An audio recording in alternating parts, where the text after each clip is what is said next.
Welcome everyone to the meeting, today's meeting of the Revenue Subcommittee. We have 3 bills we're going to discuss. Hopefully we can move them all. We'll see how far we get. I'm going to try to end at least 10 minutes before the start of the committee meeting to give people time for a break. So I may cut us off a little early in order for everyone to catch a breather before they start committee. Let's start actually with just a reminder to keep yourself on mute unless you are talking.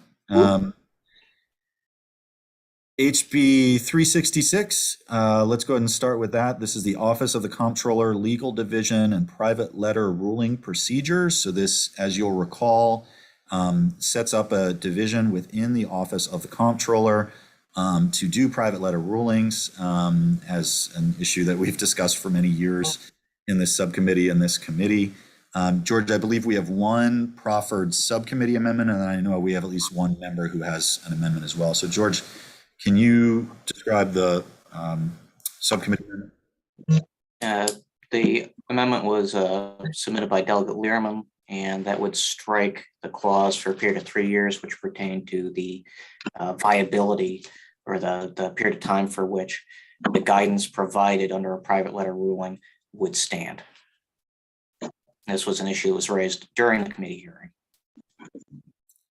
So I'll move that amendment. Second. Is there any discussion or questions about that amendment? Delegate Plotkin-Skar. Thank you, Mr. Chair. I'm going to be voting against the amendment. I understand the concerns about maybe 3 years is too short of a time frame. However, a number of other states have included timeframes for how long these private letter rulings are good for. Pennsylvania's is 5 years. The District of Columbia's is 10 years. I will say, for the record, other states would go with this amendment, which is to have no time frame on them. I just feel like it is reasonable to put some amount of years on it, so I'm going to vote against the amendment. Further discussion or debate?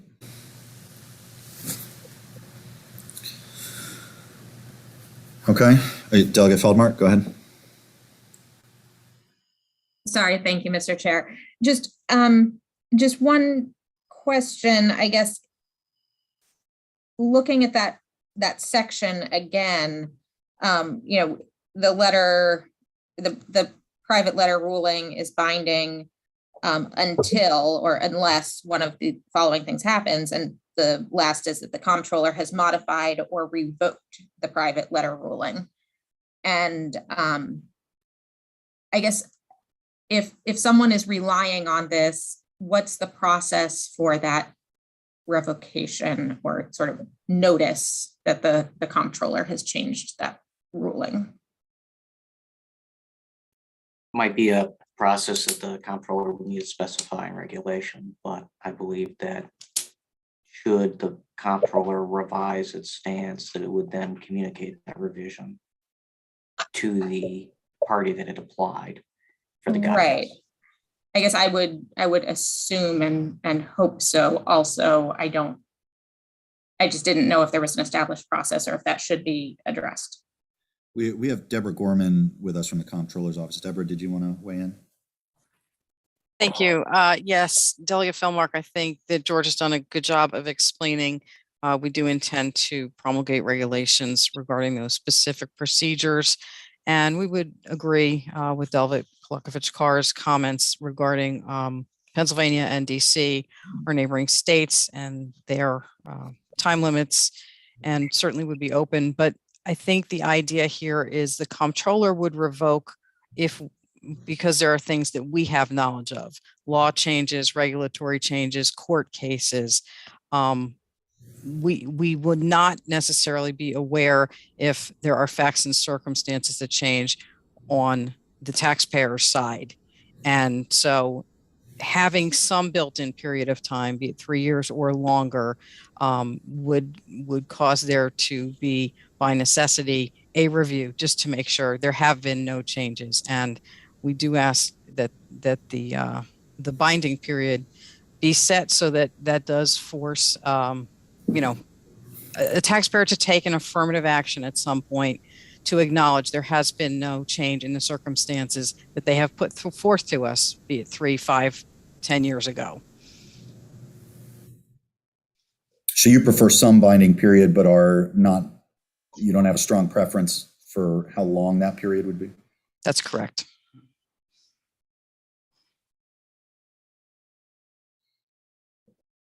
Other debate, thoughts, questions?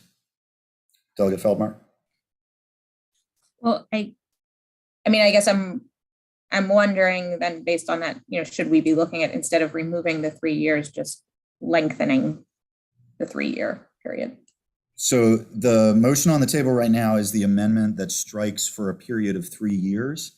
You could offer a motion to amend that motion and instead have it say something longer. I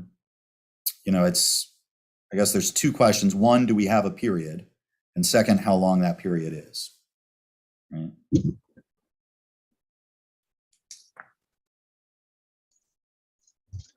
Do you have a preference, Delegate Feldmar? I mean, I will say 3 years does seem sort of short, right? Like maybe 5 or 7 is a more manageable period of time, so that it's not as frequent of a, reconfirming. But I think I'm persuaded that there should be some period. Okay, Delegate Buckle. Is there some particular tax significance to the number of years? Like I know, when we deal with certain things in litigation and even here, there's certain period of times within which taxing authorities can come back, or you can restate your earnings, you can restate your income, or they can come back and audit you. Does that happen? I mean, I agree 3 years is too short. That's what my notes said when we heard the bill. I could support the bill as long as the chamber's position on the 3-year limitation is amended out, which seems like we're going to do in some form or fashion. Maybe 7 years is a way to go. I'm just wondering if people who have some more particularized tax knowledge would suggest that, are there any look back periods, auditing periods, anything else that would affect these folks? They say, well, I relied on this letter ruling.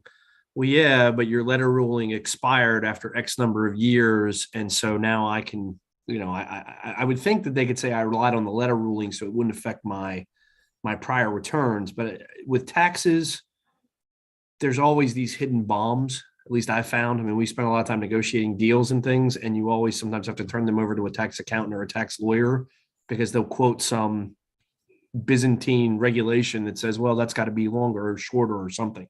I don't know if anybody on the committee is aware of that, or any of the advocates, or maybe it's not a concern at all.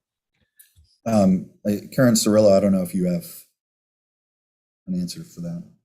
Yes, sir. Thank you, Mr. Chairman. And to Delegate Buckle, exactly the point that you are raising is one of the things that we were looking at as CPAs. And for the committee, Karen Cirillo, I'm a practicing CPA in Maryland for several decades now and a member of the Maryland Association of CPAs.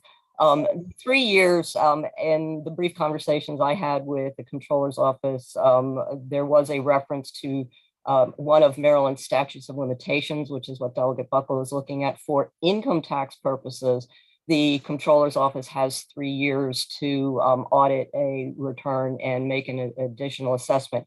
However, that period for sales taxes is 4 years. And so if a sales tax ruling is terminating after 3 years, you run into the problem that the issue may have remained the same, but the bindingness of the letter, if that's a word, the bindingness of the letter ruling no longer is there. I will also add that while there are a few states, and several of them were mentioned, that have time periods for how long their letter rulings are binding, many states do not have a time period. The IRS does not have a time period. Most of the 36 states that do the equivalent of private letter rulings, whatever they call them, administrative guidance or whatever, do not have a time period for that. And so that is where the CPAs were coming from in terms of requesting that there not be a time period. I would certainly ask that, should it be the committee's pleasure to add back some sort of a time period, that it should be longer. And we would think something more in the neighborhood of 10 years, because the bill does have those other items there, that if the law changes, if a court case changes the answer, then the letter ruling becomes null and void, basically. I understand Ms. Gorman's point about, but shouldn't there be some time limit for the taxpayer to affirmatively tell the controller whether their facts have changed? I understand that. Most taxpayers would probably do that anyway. I understand the need for a trigger, and I would request something more in the neighborhood of 10 years for all of these reasons, including the fact that most states don't have a termination period for their rulings, and nor does the IRS. So, what's the will of the subcommittee? It sounds like there's consensus that 3 years is maybe too short. It sounds like there's some consensus that we still want some number. Does any member of the committee want to proffer a proposal?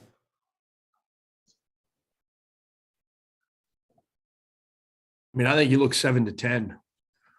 7 to me would be the shortest. 10 seems to be what the experts in the field, and if that would meet the comptroller's concerns of like, hey, at a certain point in time, there is a date certain where, you know, we can adjust these things.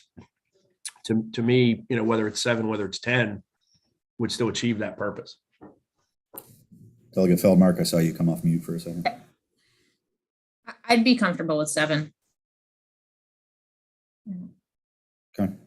I would be more comfortable with, after hearing the testimony from Karen, that 7 to 10 timeframe makes a lot of sense. You know, so I think having something around that timeframe works for me.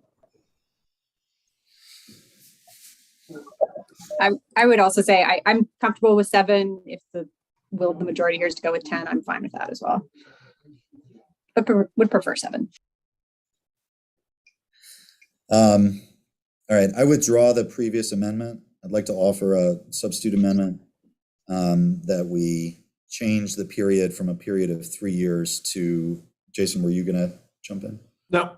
Okay. To a period of 7 years. Second. I was going to second it, but yeah. Okay, cool. All in favor of that amendment, setting it at 7 years instead of 3, please raise your hands in your window so I can see them. I can't do that. We hear you, Bob. No worries.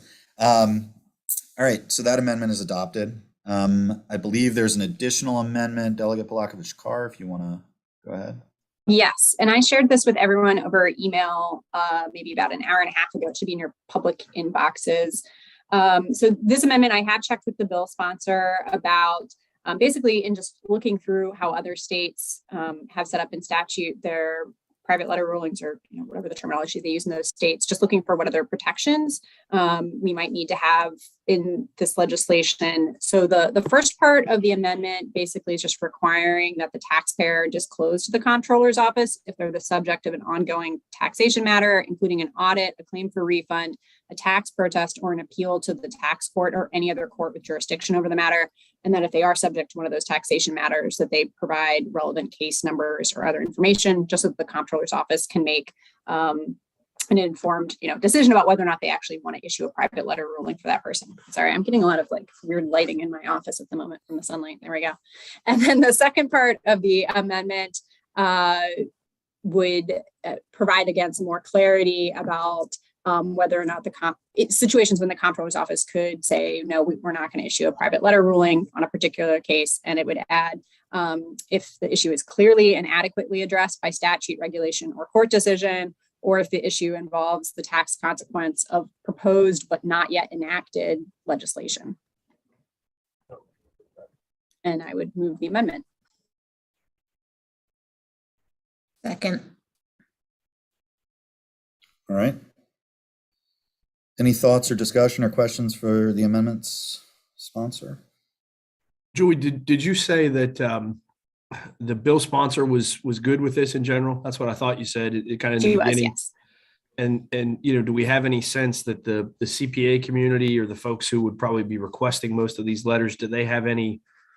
I mean, it sounds logical to me. I'm just wondering again, because I tell my clients all the time, I am not a tax expert. Please do not rely upon me for legal tax advice. Does anybody else have? I know. See, Karen may have her hand up.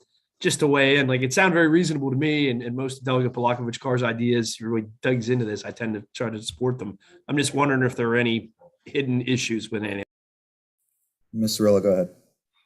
Thank you, Mr. Chair. While I've not seen the language of the amendments, and so I would want to hold off my my clear reaction after I see the wording. What I hear being described, I don't have any heartburn over. And certainly generally the idea of having clarity in the legislation leaves fewer questions that the taxpaying and practitioner community would have to deal with the controller and the regulations.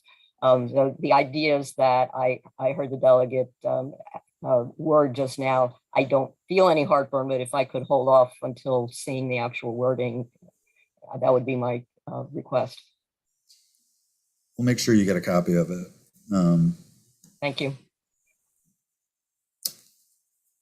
But we have a motion on the table, so we got to act on the motion. Are there any additional questions? Okay. All those in favor of this amendment, please either raise your hand or if you're Bob, say aye. Okay. Any opposed? Okay. That amendment's adopted. Yes. Great. Thanks, Bob. Is there any further discussion on this bill or amendments to it? All right, I move the bill as amended. Second. Any discussion? All those in favor, please raise your hand or say yes. Yes. Yes. Any opposed? All right. The bill passes with a favorable recommendation to the full committee. Thank you, everyone, for the discussion on that bill. Now, let's turn back to HB 158, the New START Act. We have some extensive amendments that George, who is brilliant as always, was able to put together in the last week. And I'm going to turn it over to George to describe those amendments. Just a reminder for the members of the committee, this is the bill that establishes a program to encourage entrepreneurship among returning citizens. It consists of grants that under the bill as introduced would go to an organization to help with entrepreneurship training. And then a portion of that grant money could also be used to help provide business startup grants, essentially, for these new businesses. But I'll turn it over to George to describe the amendments. Mr. Chair, the purpose of the amendment in succinct terms is to divide the program into two. The Department of Labor, which has prior experience with some reentry programs, would be in charge of the grant program to organizations that would provide entrepreneurial training to targeted populations. The microloan program would remain within the Department of Commerce. The fund for the microloan program remains intact. The grant program would be a budgeted program. In both instances, administrative costs are limited to 10% of the amount appropriated each year for the two different programs. In addition, the amendment clarifies that referrals and recommendations regarding loan amounts from the entrepreneurial development programs would be a factor considered by the department, but would not necessarily be binding on the department. In addition, the regulations clarify some of the reporting requirements in light of the division of the two programs between the different departments. And that is effectively the effect of the amendments. So these amendments were drafted in response to our discussion about this bill previously. There were concerns at the time raised about the appropriate agency, hence the splitting the bill into two pieces, one of which is clearly in the bailiwick of labor, one of which is clearly in the bailiwick of commerce. The discussion last time also focused on this issue of you know, if we're going to fund the program, shouldn't most of the funds go to the purpose of the program and not administrative costs? Hence the cap on administrative costs. Delegate Buckle has his hand up. Go ahead. You're muted, Delegate. You'd think after 2 years, we'd all be pros at this. Nope, nope. Is there a specific amount that's appropriated to the microloan program or the grant component? Because I thought in the original bill, there really wasn't. It was just an estimate of what was going to go in. Is that continuing? That's correct, sir. There is no amount specified in either instance. Okay, thank you. This would be up to future budget processes. And I say future budget processes because the budget process is going to change, right? Right. So, you know, it'd be up to future governors and legislatures to determine how much money would go in the program. I have, Delegate Barnes, go ahead. so I know it's up to future appropriation, but is there a floor or ceiling that we want to specify, or is it just dependent on whatever somebody comes up with? Right now, there is no floor or ceiling written into the amendments or the original bill. That's certainly something we could adopt or consider though. I think it goes back to Jason's remarks last time. You know, I think we were talking about the dollar amount, and if we're awarding at least 5 eligible organizations, I mean, what is a worthwhile grant for someone starting a new business that's a returning citizen? So I just think, you know, I'm looking at the fiscal note and the general expenditures on it, you know, I just want to make sure that if we're going to go down this route and establishing this pilot program, that it has some real teeth behind helping those that are looking for some assistance. So George, remind me, there's language somewhere, and it was in the original bill, that caps any individual microloan at $50,000. That's correct. The advice the fiscal note writer received from, I believe from the department, was an estimate that you would need about $500,000 for it to be an effective program. But again, that's not mandated currently in the bill. Now, we could create a mandated appropriation, but that will also require that I go back to the Appropriations Committee and get approval for the bill at that point. If it's not, there's no mandated appropriation, I can kind of sneak it through. If the subcommittee feels that we should have a mandated appropriation, you know, I'm happy to pursue that with appropriations, but. Yeah, I just think, you know, me personally, without some form or some dollar attached to it, it's a watered down bill with no teeth behind it. Okay. And I'd rather, you know, me personally, just wait till there's some teeth behind it before just putting out something that means nothing. Okay. I see Delegate Feldmark and then Delegate Charles. Thank you, Mr. Chair. George, can you remind me, are there specific reporting requirements here in terms of usage? And I guess I'm wondering if we were to pass it without an appropriation requirement, would we get a report? You know, if we set up the program and it's being underutilized because it's being underfunded,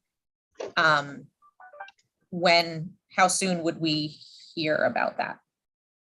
Right now, the reports that are required under the bill are one-time reports prior to its expiration.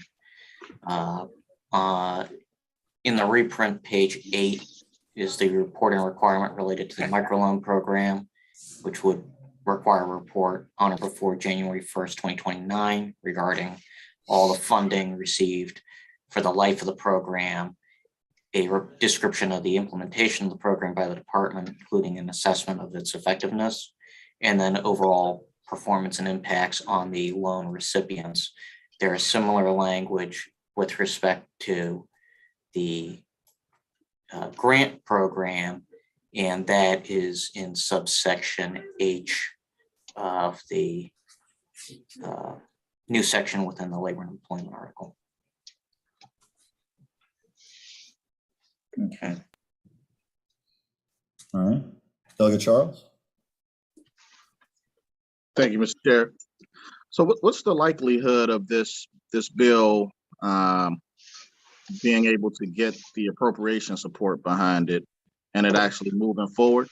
You know, I'm with Delegate Barnes on this. You know, I want to make sure that if we do move this thing, it has some teeth, but I don't want it to die, you know, in the process as well, because if we can get a vehicle in place and then come back next year and put money into it, I think the vehicle itself serves a good purpose. But like Delegate Barnes mentions, no teeth means that these folks don't really have a program that they can go to and get money. Sure. Well, why don't we, so to answer your question, I don't know. The Appropriations Committee is trying to start to develop a new process for these types of things because, you know, as the legislature takes over more budgetary authority, they want to make sure we're still staying within our budgetary bounds. So there's now a formal process for me as a subcommittee chair or committee chairs to consult with appropriations on it. Here's, I think, what would make sense. Why don't we, if people are comfortable with the current amendments, we can go ahead and adopt them and then hold the bill. And I'll go ahead and have those conversations with appropriations and get a sense of where they're at and then bring that answer back to you all before we figure out next steps or final disposition of the bill. And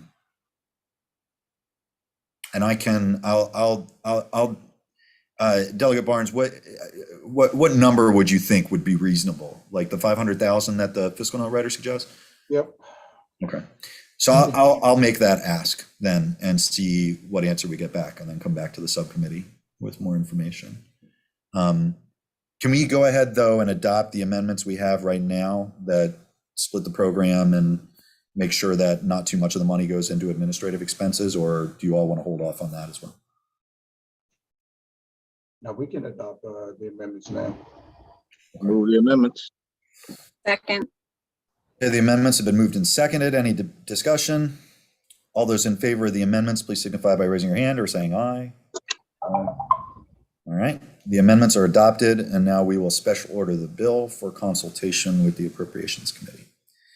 Our final bill for the day is HB 386, Small Minority and Women-Owned Business Account, Local State of Emergency. And we have some amendments that have been submitted for this as well. And then I believe there are also going to be verbal amendments adopted or offered. So let me go first to George to describe the proposed amendments on the bill. Thank you, Mr. Chair. The amendments would transfer the program from the Small Minority and Women-Owned Business Account, which is also under Commerce, to the Maryland Economic Development Assistance Authority and Fund, which is under Title V, Subtitle 3 of the Economic Development article. In light of that change, I had stricken a clause that had limited eligibility for grants under the bill